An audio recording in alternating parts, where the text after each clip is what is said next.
Assalamualaikum warahmatullahi wabarakatuh. Perkenalkan, nama saya Estirada dengan NIM C0D019051 dari kelas perpajakan F. Di sini saya akan membahas materi mengenai metode pengumpulan data, pengertian dan jenis data dalam mata kuliah Teknik Penulisan Tugas Akhir.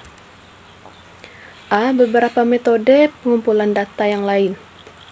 Proses pengumpulan data ditentukan oleh variabel-variabel yang ada dalam hipotesis.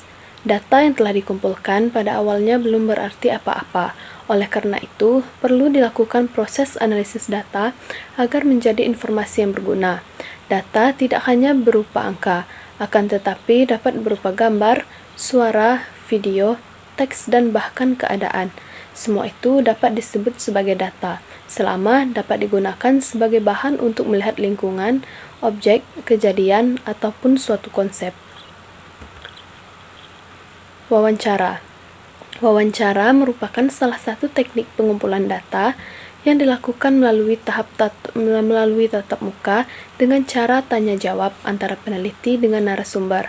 Wawancara pada penelitian sampel besar biasanya hanya dilakukan sebagai studi pendahuluan karena tidak mungkin menggunakan wawancara pada 1000 responden. Sedangkan pada sampel kecil, teknik wawancara dapat diterapkan sebagai teknik pengumpulan data. Teknik wawancara umumnya digunakan untuk jenis tipe kualitatif. Yang kedua, observasi atau pengamatan.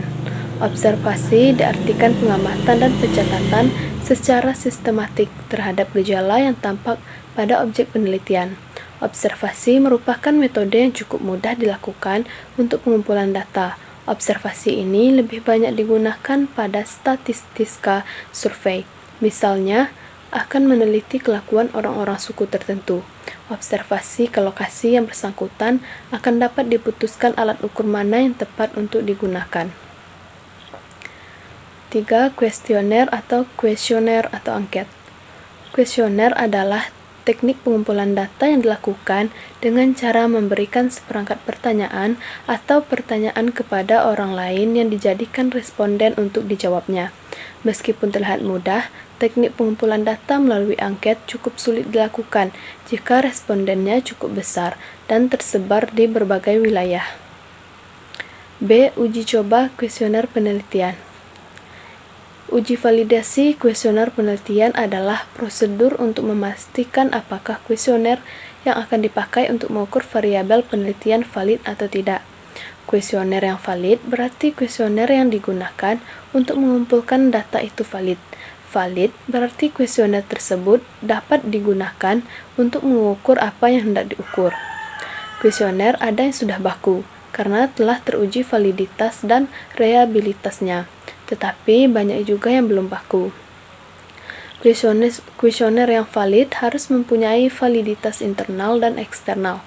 Kuesioner yang valid harus mempunyai validitas internal atau rasional bila kriteria yang ada dalam kuesioner secara rasional atau teoritis telah mencerminkan apa yang diukur. Sedangkan kuesioner yang mempunyai validitas eksternal bila kriteria di dalam kuesioner disusun berdasarkan fakta-fakta empiris yang telah ada atau eksternal. Validasi isi kuesioner ditentukan oleh sejauh mana isi kuesioner tersebut mewakili semua aspek yang dianggap sebagai aspek kerangka konsep.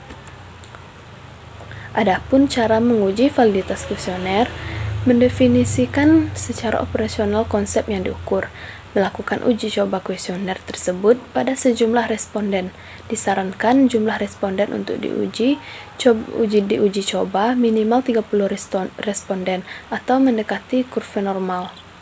Mempersiapkan tabel tabulasi jawaban, menghitung korelasi antara masing-masing item dalam kuesioner dengan skor total dengan menggunakan teknik korelasi produk momen. Baiklah, terima kasih. Untuk kali ini mungkin hanya itu saja yang dapat saya sampaikan. Mohon maaf jika terdapat banyak kesalahan dalam penyampaian materi. Terima kasih atas perhatiannya. Saya akhiri dengan wassalamualaikum warahmatullahi wabarakatuh.